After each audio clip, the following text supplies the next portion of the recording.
livro de 2 Reis, foi a palavra que me desceu ao coração. Durante ontem, hoje, eu pedi a Deus um direcionamento essa madrugada, ainda quando estava orando a Deus. Pedi a Deus um direcionamento, porque ocupar essa tribuna para ministrar uma palavra não trata-se de falar aquilo que penso, não trata-se de falar aquilo que quero, mas trata-se de falar aquilo que Deus manda. E quando partimos desse princípio, claro que o desafio é grande e é o compromisso maior. Então, pedindo a Deus um direcionamento, Espírito Santo me fez lembrar desse texto bíblico, registrado em 2 Reis, capítulo de número 3. 2 Reis, capítulo de número 3. E a epígrafe desse texto diz: Eliseu salva 3 reis e os seus exércitos. Então hoje, a tônica da mensagem, você já pôde perceber pela epígrafe, que trata-se de livramento, de salvamento, de salvação. E eu tenho certeza que Deus vai falar contigo, porque enquanto estava debruçado lendo a Bíblia lá na minha casa, Deus falou muito comigo também. Então quero compartilhar aquilo que ora o Senhor nos deu. Todos localizaram o texto? 2 Reis, capítulo de número 3, verso 1 a seguir, diz assim: E Jorão, filho de Acabe, começou a reinar sobre Israel em Samaria no 18º ano de Josafá, rei de Judá, e reinou 12 anos. Fez o que era mal aos olhos do Senhor, porém não como seu pai, nem como sua mãe, porque tirou a estátua de Baal que seu pai fizera. Contudo, aderiu aos pecados de Jeroboão, filho de Nebate, que fizera pecar Israel, e não se apartou deles. Então Mesa, rei dos Moabitas, era contratador de gados e pagava ao rei de Israel 100.000 cordeiros e 100.000 carneiros com a sua lã. Sucedeu, porém, que morrendo Acabe, se revoltou o rei dos Moabitas contra o rei de Israel, e por isso Jorão, ao mesmo tempo, saiu de Samaria e fez revista de todo Israel. E foi e enviou a Josafá, rei de Judá, dizendo: Rei dos Moabitas se revoltou contra mim. Irás tu comigo à guerra contra os Moabitas? E disse ele: Subirei e eu serei como tu, e o meu povo como o teu povo, os meus cavalos como os teus cavalos. E ele disse: Por que caminho subiremos? Então disse ele: Pelo caminho do deserto de Edom. E partiu o rei de Israel, o rei de Judá e o rei de Edom, e andaram rodeando com uma marcha de 7 dias, e o exército e o gado que os seguia não tinham mais água. Então disse o rei de Israel: o Senhor chamou esses 3 reis para os entregar nas mãos dos Moabitas. E disse Josafá: Não há aqui algum profeta do Senhor para que consultamos ao Senhor por ele? Então respondeu um dos servos do rei de Israel e disse: Aqui está Eliseu, filho de Safate, que deitava água sobre as mãos de Elias. E disse Josafá: Está com ele a palavra do Senhor. O rei de Israel, o Josafá e o rei de Edom desceram a ele. Mas Eliseu disse ao rei de Israel: Que tenho eu contigo? Vai aos profetas de teu pai, os profetas da tua mãe. Porém o rei de Israel lhe disse: Não, porque o Senhor chamou esses 3 reis para os entregar nas mãos dos Moabitas. E disse Eliseu: Vive o Senhor dos exércitos, em cuja presença estou, que se eu não respeitasse a presença de Josafá, rei de Judá, não olharia para ti nem te veria. Ora, pois, trazei-me um tangedor.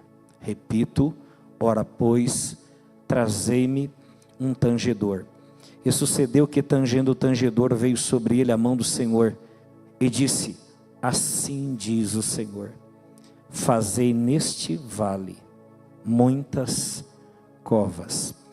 Porque assim diz o Senhor: Não vereis vento, não vereis chuvas. Todavia esse vale se encherá de tanta água, que beberei o vosso gado e os vossos animais. 18. E isto ainda é pouco aos olhos do Senhor. Também entregará ele os Moabitas na vossa mão. Amém? Obrigado pela tua paciência. Tome o seu lugar, por gentileza. Queridos irmãos, eu confesso que eu sou um amante da leitura veterotestamentária. Eu aprecio muito o Antigo Testamento. Não significa que eu não goste, que eu não valorize, que eu não aprecie o Novo Testamento. Porém, o Antigo Testamento, ele é rico de histórias, de fatos, de situações que aconteceram no tempo passado, que transmite para nós inúmeras lições de vida. E confesso que o livro de 1 Samuel, 2 Samuel, 1 Reis, 2 Reis, 1 Crônicas, 2 Crônicas, parece assim que tudo que tinha de bom do Antigo Testamento resolveu acontecer aqui nesse período. A gente começa a perceber pelo andar das coisas que Deus realizou muitos milagres nesse período da monarquia de Israel. Os irmãos sabem muito bem que Israel passou por 2 sistemas de governo diferentes, sendo que o primeiro era chamado governo teocrático.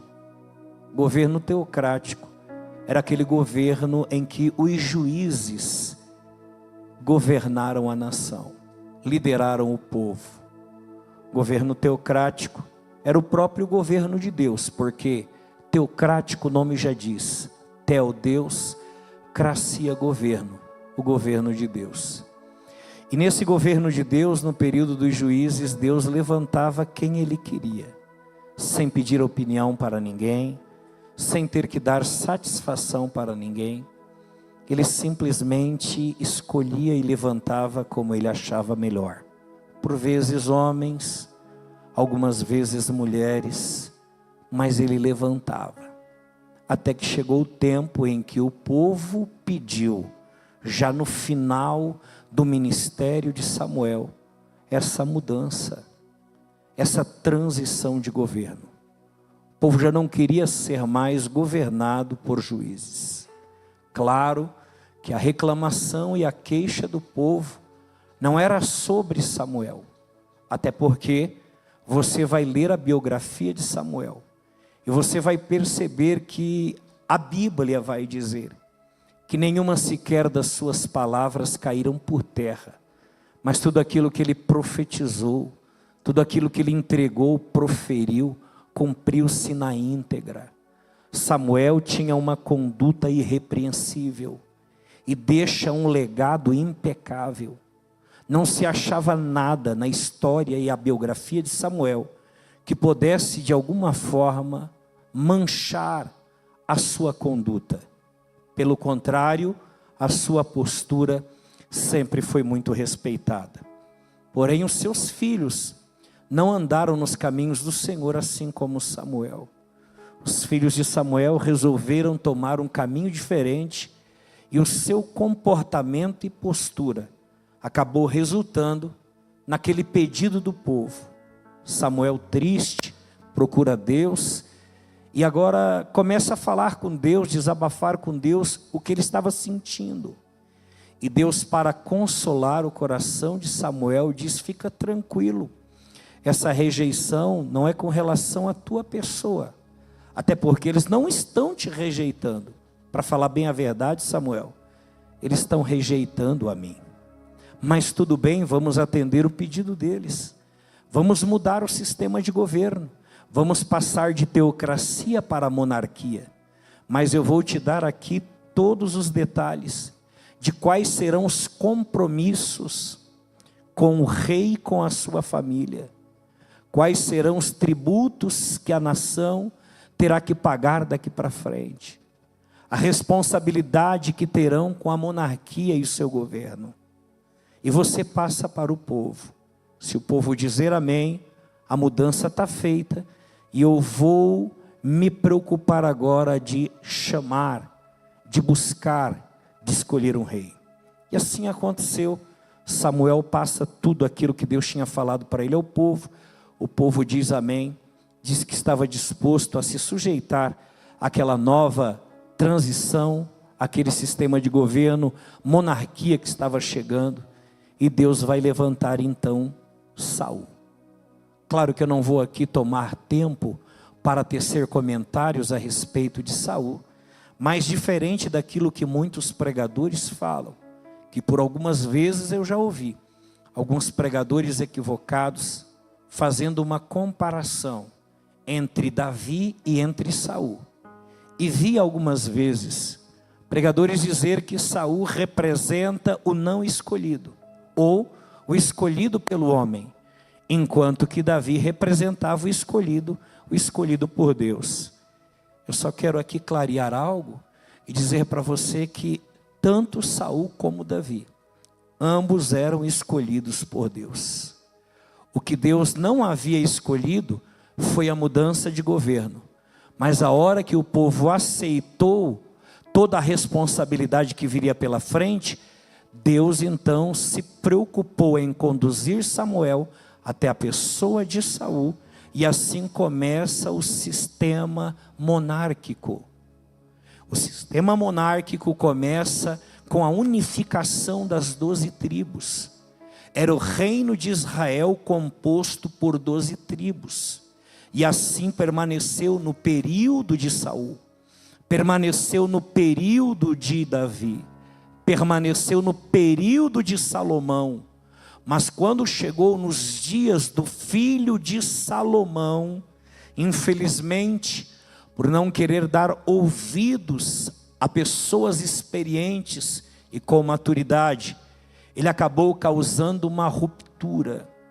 Bem, na verdade, é que Salomão, já no final do seu governo, por conta da sua vaidade e querer fazer tudo com majestade e excelência, acabou impondo pesados tributos sobre a nação. E o povo já não aguentava mais aqueles pesados tributos. Houve algumas tentativas de rebelião, mas sem nenhum sucesso.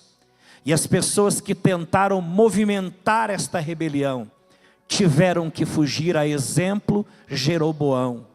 Mas assim que Salomão morre, Jeroboão volta, e agora apoiado por uma gama da classe e da elite de Israel, faz um pedido para o novo rei: você vai aliviar, vai ser melhor daqui para frente, a coisa vai facilitar. E daí agora ele busca conselhos, mas ele não busca conselhos com pessoas maduras e capazes. E aqui fica a primeira lição: cuidado com quem você está buscando conselhos. O conselho bom pode ajudar você a levantar uma empresa caída. Um conselho bom pode ajudar você a salvar um casamento. Um conselho bom pode ajudar você a continuar lutando pela tua chamada e pelo teu ministério. Um conselho bom e direcionado por Deus pode fazer você se levantar de novo a ponto de viver a glória da segunda casa. Mas um conselho fora da direção de Deus pode fazer você perder tudo aquilo que você tem, ou parte daquilo que Deus te deu. O filho de Salomão não quis ouvir os conselhos sábios, foi procurar conselho de pessoas mais imaturas do que ele. E aí então disseram: não, se o teu pai pesou a mão, diz que a ponta do teu dedo será mais pesada do que a mão do teu pai. E aí causa ruptura, causa divisão. A partir dali então, 10 tribos para o norte, e formam o reino do norte, Israel, com a sua capital em Samaria. E agora o reino do sul, Judá, com a sua capital em Jerusalém. O filho de Salomão fica apenas com 2 tribos no reino do sul, porque Deus havia feito uma promessa para Davi, dizendo que nunca deixaria apagar a lâmpada da sua casa, mas que de toda a sua dinastia, de todos os seus descendentes, ele sempre se aproveria de um rei. Deus deixa então 2 tribos para o reino do sul, 10 tribos vão seguir o reino do norte. E ali então começa as sucessões, começando a abertura dessa divisão da monarquia com Jeroboão. Morre Jeroboão, vem o segundo, morre o segundo, vem o terceiro, morre o terceiro, e para finalizar, até que chega no 9º, que assumiu a cadeira do reino do norte, a saber, Jorão. Jorão, ele era era filho de Acabe, irmão de Acasias, por direito. Quando Acabe morreu, o direito era de Acasias, e de fato, Acasias assumiu o trono, mas fez tanta coisa ruim, que Deus não deixou viver, e Deus também não deixou para ele descendentes. Com 2 anos apenas de reinado, ele morre, e o trono fica para Jorão. Jorão agora vai assumir o trono real do reino do norte. Porém, ele vai assumir em um momento crítico. Por quê? Porque o rei Mesa, o rei dos Moabitas, que até então era um estado vassalo de Israel, para poder manter a sua soberania e a sua liberdade como nação, tinha que pagar pesados tributos anuais. E quando Mesa percebeu que Acabe, aquele que havia o subjugado, tinha morrido, ele entendeu que era o momento certo para formar um motim, para reunir o seu exército e para tentar se desvencilhar daquela servidão de Israel. Quando a notícia chega aos ouvidos de Jorão, Jorão percebe que não teria condições de vencê-lo em campo aberto em uma batalha. Ele faz revista, ele conta os seus soldados, ele verifica o armamento, o poderio que ele tem, arsenal de armas, mas ele percebe que não consegue vencer a guerra. E quando ele percebe que não consegue vencer a guerra sozinho, ele toma uma atitude brilhante. Pelo menos aqui, ele vai começar a dar uma guinada na sua vida, porque até então, ele estava vivendo de erros e acertos, e agora, ele toma uma postura, ele toma uma atitude acertada na sua vida.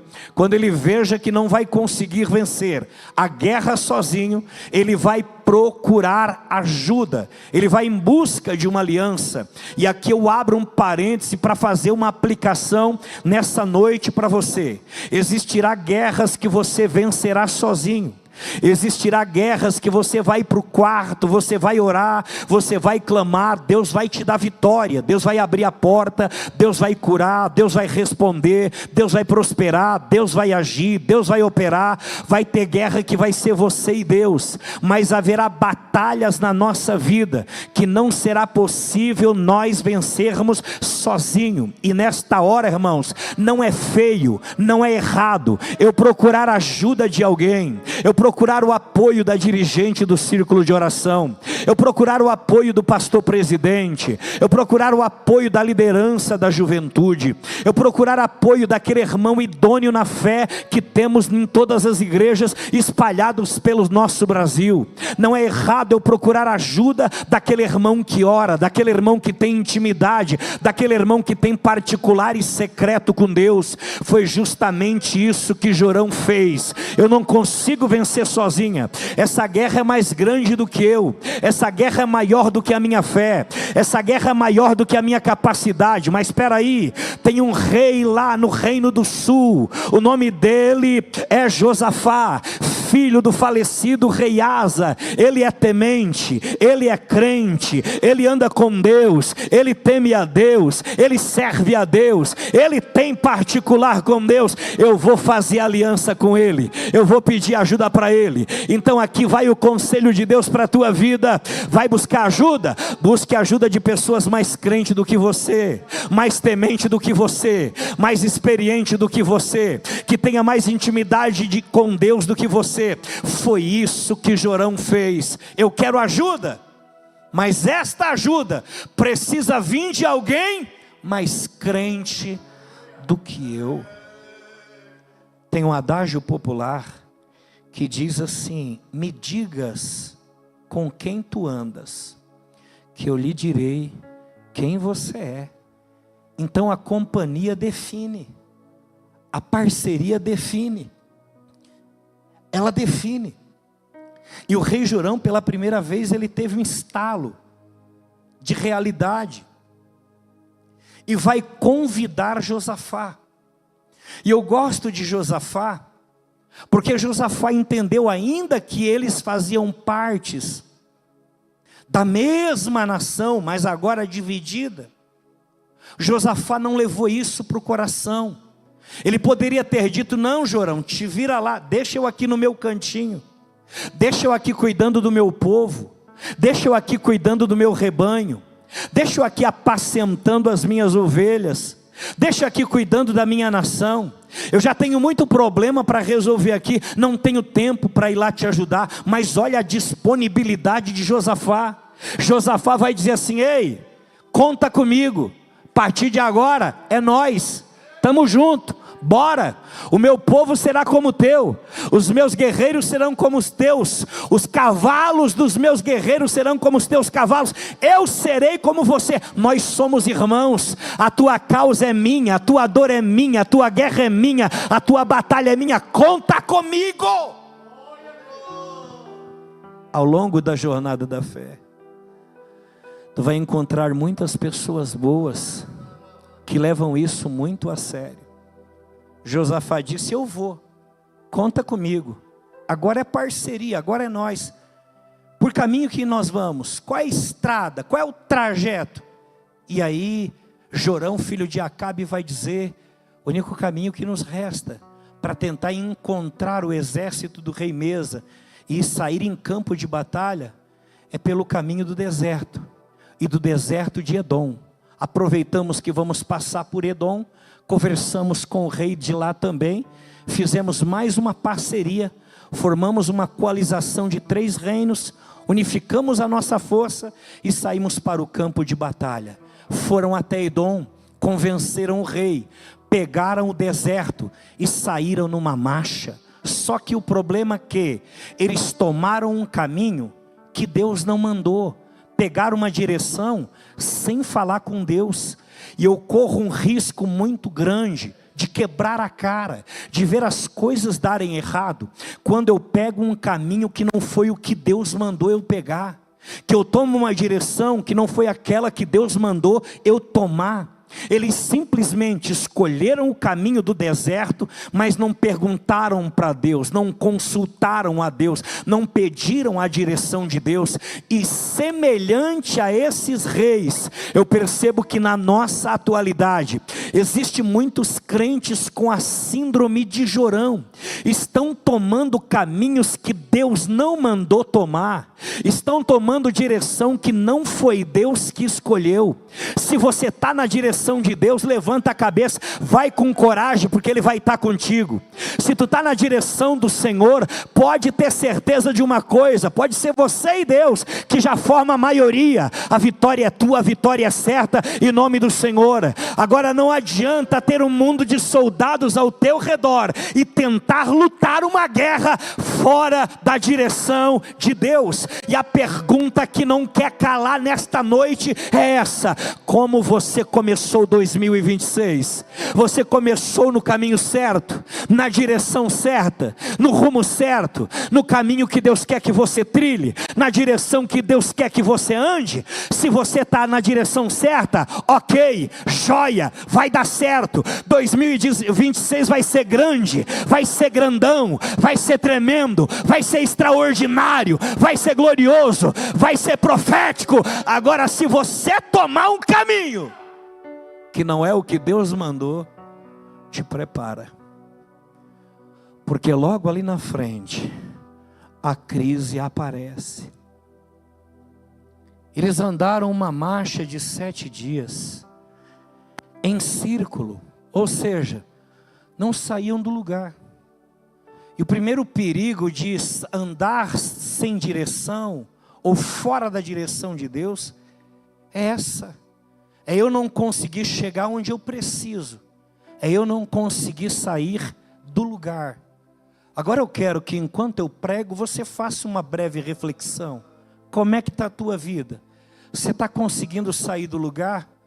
Tua vida está decolando no quesito espiritual, familiar, profissional, empresarial? Como é que está? Você está conseguindo sair do lugar? Você está numa marcha, se esforçando, correndo, andando, mas está percebendo que está andando em círculo e não sai do lugar. E está queimando toda a lenha que tem. E está queimando todo o recurso que tem. E você está vendo que os recursos estão acabando e você não está conseguindo chegar aonde precisa. Eu vim de Lacerdópolis nesta noite como um profeta de Deus para te trazer uma palavra de fé e de esperança. Levante a mão lá no terceiro andar se tu quer receber esta palavra, porque hoje Deus vai te reposicionar. Vira para o teu irmão do teu lado aí, o teu vizinho, e diga para ele assim: hoje Deus vai recalcular a tua rota. Hoje Deus vai te botar no trilho de novo. Tu não vai mais andar em círculo, tu não vai mais ficar andando sem direção, sem conseguir chegar aonde precisa. 2016 vai ser diferente.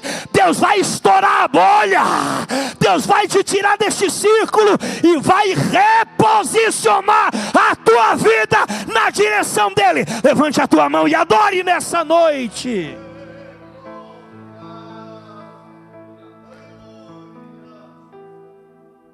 Faltou água, faltou pão, faltou força, o medo se instaurou, a crise chegou, o ambiente agora era de tristeza e morte, gados morrendo, soldados morrendo com sede.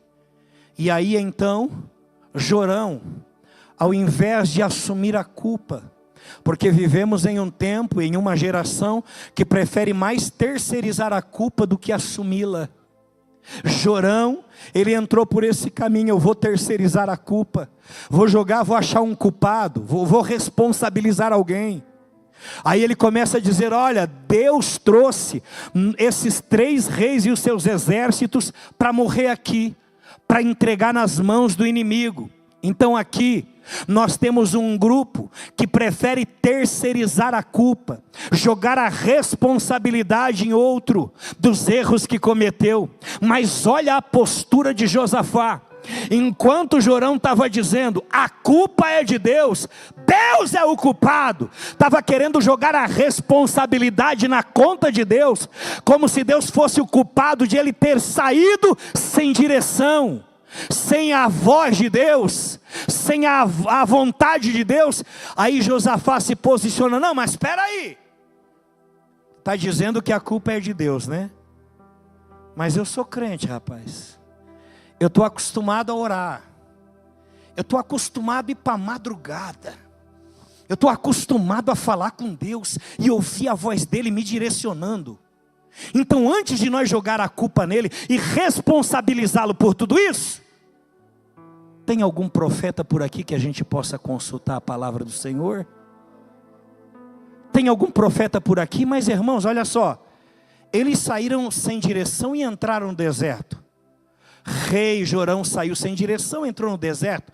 Josafá saiu sem direção, entrou no deserto. Rei de Edom entrou sem direção no deserto. Mas Eliseu, o que estava fazendo lá? E aí eu fico perguntando: será que o deserto é só para aqueles que saem sem direção? Ou o deserto também é um local de permissão, onde Deus permite que tantos servos ou não servos entrem nele para ser preparados? Eu percebo que Eliseu não foi convidado por Jorão, não foi convidado por Josafá, não foi convidado pelo rei de Edom, mas estava lá por uma razão, estava lá por um propósito, estava lá por um motivo. E qual era o motivo, pregador? É porque o Deus que tu serve, bata no peito e diga: o Deus que eu sirvo conhece o amanhã que eu não conheço. Deus já sabia que aqueles 3 reis iam entrar no deserto sem direção, e aí Deus ia colocar uma voz profética lá dentro. Vai que alguém se arrepende, vai que alguém volta atrás, vai que alguém peça ajuda, vai que alguém queira socorro, Vai que alguém queira escutar uma mensagem. Vai que alguém queira uma palavra profética. Vou colocar um profeta lá no deserto, porque pode surgir a ocasião da necessidade. Eles serem direcionados agora para sair de lá, porque entraram sem direção. Mas não vou deixar morrer no meio do deserto sem direção.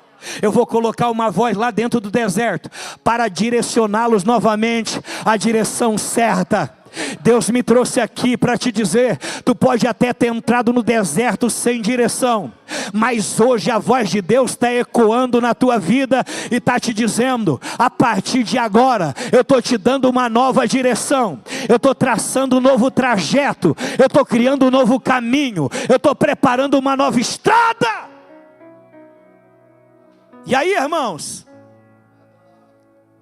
alguém que estava ali entre os servos de Jorão, responde, tem sim, tem uma voz aqui, tem um homem de Deus aqui, camarada é tremendo, olha só com quem ele andava, Elias, o leão dos profetas do Antigo Testamento. Então o cabra é bom demais, abriu a boca, como diz o provérbio lá no sul, é batata. Se cumpre na íntegra, vamos lá. E aí Josafá gostou da ideia, bom, vamos lá, porque a palavra do Senhor está com ele. Josafá já sentiu firmeza na hora. E aí desceram, quando chegaram lá, Eliseu vai dizer para o rei de Israel, o que tu quer comigo? Os teus pais não tinham o grupo de profeta lá que eles consultavam? Não tinha uma galera lá que era contratado para profetizar coisa boa? Te cuida com essa galera aí, tá? A galera do Pix que tem, né, aquele hábito de só profetizar coisa boa, de só vender facilidade. Acabe tinha uma galera dessa lá no palácio dele, tá bom? Se tu quer ouvir a voz de Deus, busque aquele que realmente tem legitimidade profética e vida no altar do Senhor. Aí eles dizem assim, ó, vai lá, consulta aquela gente lá. E o rei de Israel todo nervosinho disse assim, não, porque Deus trouxe nós para matar aqui. E aí Eliseu olhou no olho e disse assim, rapaz, a tua sorte é que eu tenho um carinho, um apreço e um respeito muito grande por Josafá. Senão eu não olhava nem na tua cara. Irmãos, é bom andar com gente que tem moral, não é? E uma certa feita eu escutei uma pregação que dizia que o crente tem que ser ouvido no céu, respeitado na terra e temido no inferno. Ele pode não ter dinheiro, mas essa moral ele tem que carregar. Ele pode morar em casa alugada, ele pode andar a pé, ele pode estar desempregado, mas ele tem que ter esta moral, porque aonde ele chega, Deus lhe atende. Josafá chega lá e o profeta diz assim, olha, a tua sorte é esse homem crente que está com vocês aí. Eu vou atender, eu vou liberar a palavra do Senhor por causa dele. E aí sabe o que é que eu aprendo? É que se não fosse Josafá no meio deles, a guerra teria sido perdida. E você sabia que tem guerras lá no meio da tua família, que só serão vencidas por tua causa. Tu é o Josafá lá dentro daquela família. Tu és o Josafá lá dentro daquela empresa. Tu és o Josafá lá dentro daquela faculdade, lá dentro daquele colégio. Existem guerras lá que Satanás só vai bater em retirada pela tua presença, pela tua causa, pelo teu temor, pela tua vida de altar, pela tua vida com Deus que você tem. Só que daí Eliseu disse assim, olha, mas o ambiente pesou. Tu conseguisse me tirar da sintonia, Jorão. Eu desconectei agora do céu. Eu estava alinhadinho. Eu desconectei. Eu vou ter que recomeçar o culto de novo. Traz os músicos, arpistas, tangedores. E aqui eu aprendo uma coisa linda, que o deserto não é só para pregador não, cantor. O deserto não é só para profeta não, músico. Deserto é para pregador, é para profeta, mas é para tangedor também. E ali no deserto tinha uma voz profética, tinha uma mensagem do céu, mas também tinha cantor. Aí eu te pergunto, é fácil pregar no deserto? É fácil pregar no deserto? É fácil profetizar no deserto? É fácil cantar no deserto?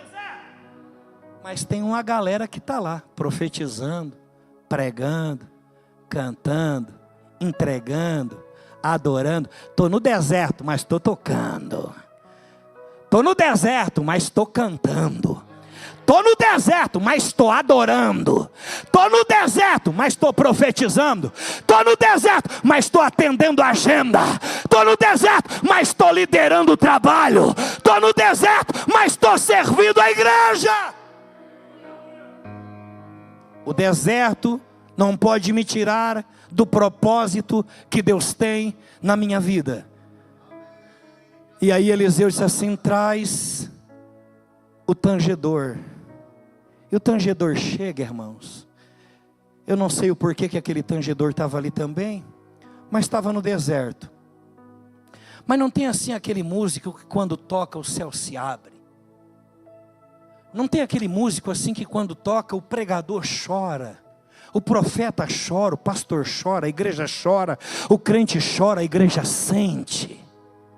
Ele estava lá no deserto, mas estava tocando a harpa, tangendo a harpa, e a Bíblia diz que a mão de Deus veio. Eu gosto desse tipo de cantor que quando canta, a mão de Deus vem. Eu gosto desse tipo de pregador que quando prega, a mão de Deus vem. Sabe o que significa isso? Favor divino. Ele começa a tocar a graça e o favor de Deus se manifesta. E Eliseu consegue conectar de novo.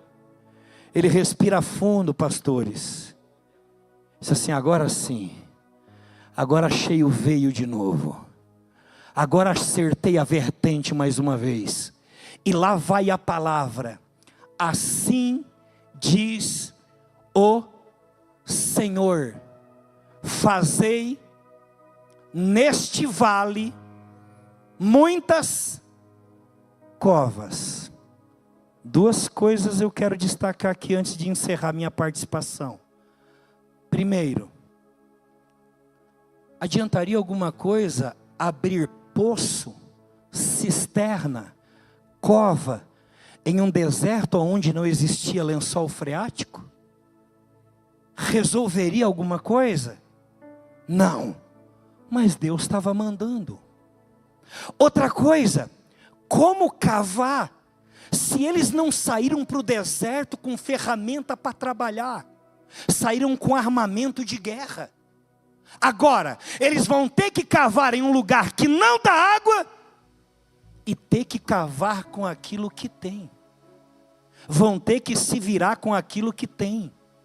Vira para o teu irmão aí do lado, diz assim: ei, dá o teu pulo, mas começa a cavar. Vai usando o que tu tem, vai usando aquilo que está na tua mão, vai trabalhando com aquilo que Deus te deu. Pastor, mas não é apropriado, mas vai usando, vai dar certo, tu vai conseguir, mas não vai adiantar. Eu vou abrir cisterna, e vou abrir cova, vou abrir poço no vale, para quê? Se aqui não tem lençol freático. Mas se Ele mandou, cava, não questiona, não discute, não duvide, não seja incrédulo, comece a cavar e deixa o milagre que Ele vai fazer. Então a condição não era favorável, o lugar não tinha lençol freático, a ferramenta não era qualificada. Mas nem sempre, olha aí nos olhos do teu companheiro mais uma vez assim: Deus não vai facilitar não. Diz aí: Deus não vai facilitar não. Pega o que tu tem na mão aí, vai trabalhando. Vai ter hora que vai te dar um suador. Tu vai querer parar, tu vai querer desistir, tu vai querer abrir mão, tu vai querer voltar atrás, mas não para. Deus não vai facilitar. Mas uma coisa tu pode ter certeza: o milagre será certo, em nome de Jesus. Então a primeira ordem, a primeira liberação da profecia era essa: fazei nesse vale muitas covas. E agora o mais desafiador, porque vocês não vão ver vento, vocês não vão ver chuva. Todavia, esse vale se encherá. Então tem coisas que Deus vai fazendo na nossa vida, pastor, que Ele vai permitindo a gente ver, né? A gente vai vendo trabalhar, a gente vai vendo agir, a gente vai vendo a mão de Deus fazendo. Agora aqui Ele está dizendo assim, ó, vocês não vão ver. Vai ser 100% na fé. Vai ser 100% na fé. Ou vocês crê, ou vocês não crê. Ou vocês têm fé, ou vocês perdem a bênção. Porque eu não vou dar sinal. Eu não vou deixar sinais. Eu não vou mostrar nada.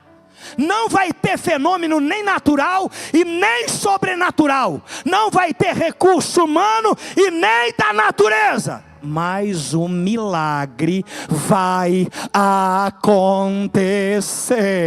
Vai ser no sigilo, mas o milagre vai acontecer. Vai ser no oculto, mas o milagre vai acontecer. Vai ser no invisível que os olhos humanos não vê, mas o milagre vai acontecer. Você crê que o milagre vai acontecer?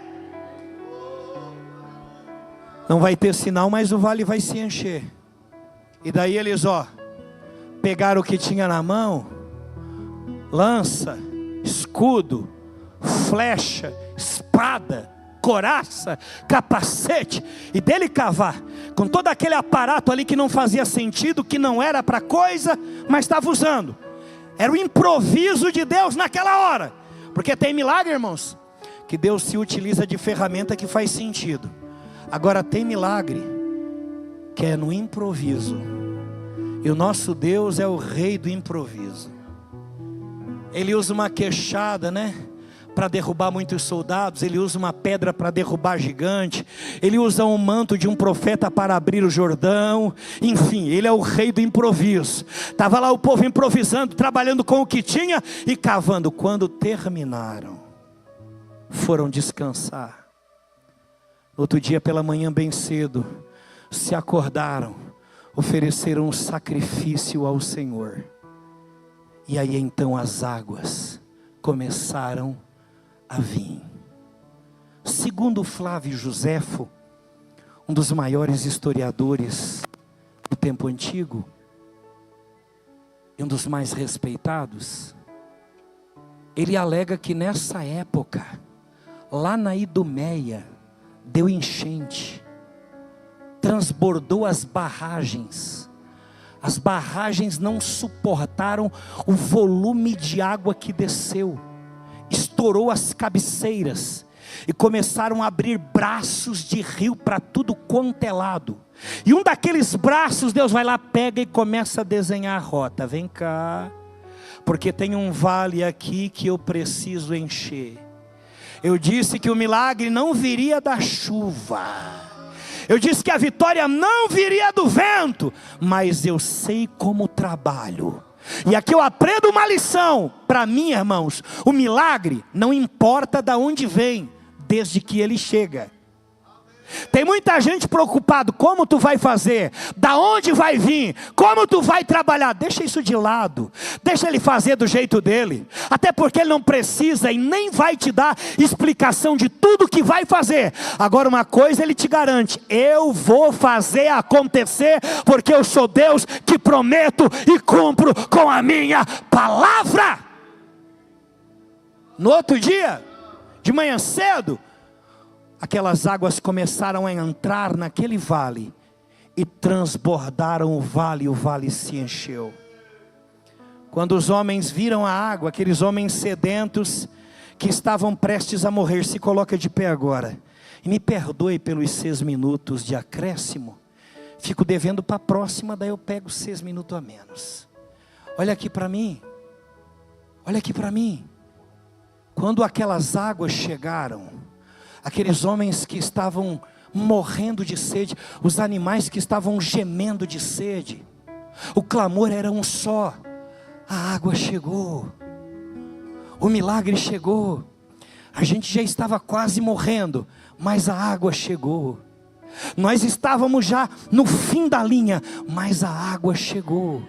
A resposta de Deus acabou de vir. E eles começaram a beber aquela água e recompor as suas.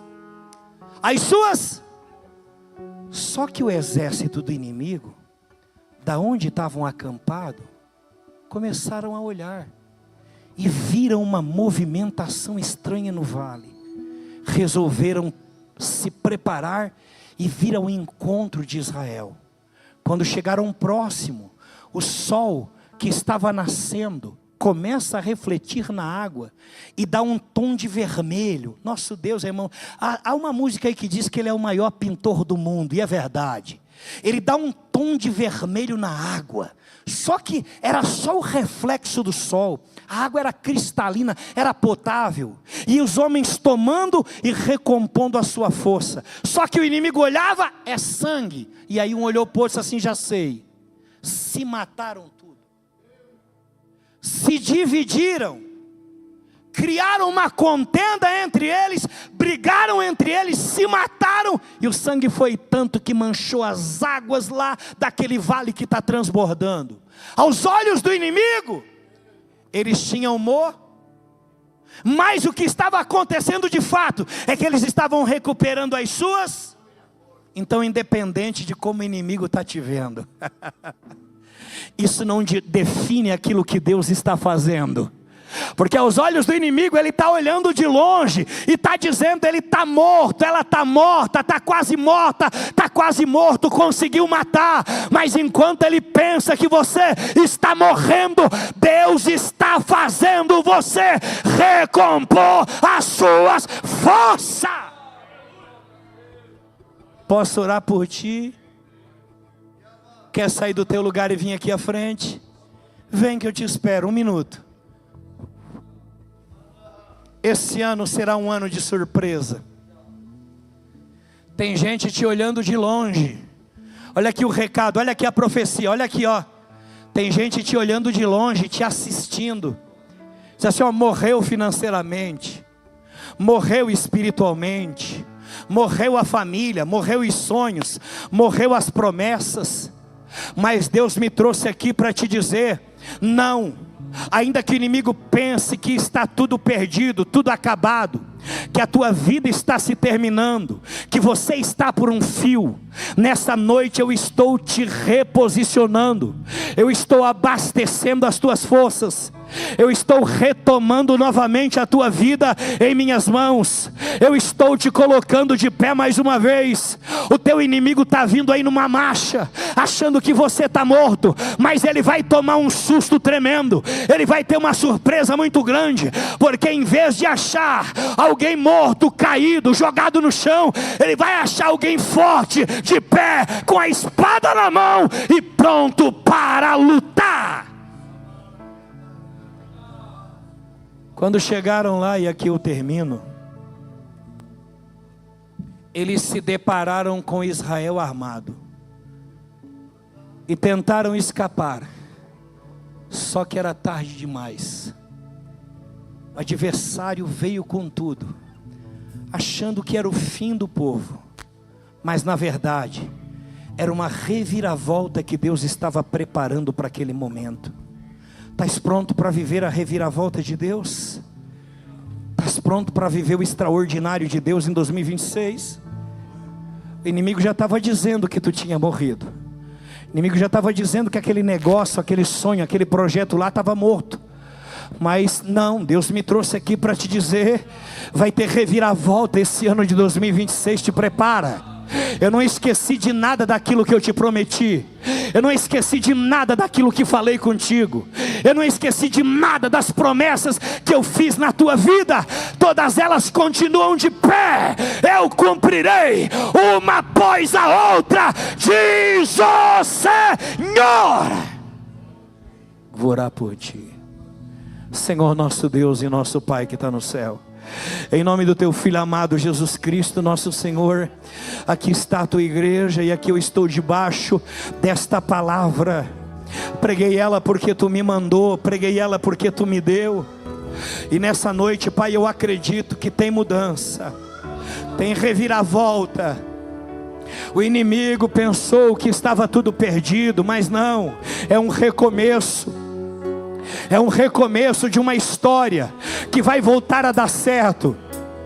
É o recomeço de uma voz que vai voltar a pregar, que vai voltar a cantar. É o recomeço de uma família que o diabo achou que tinha destruído, separado o casal, acabado com a alegria e a felicidade dos cônjuges. Mas nesta noite, Pai, eu profetizo o recomeço.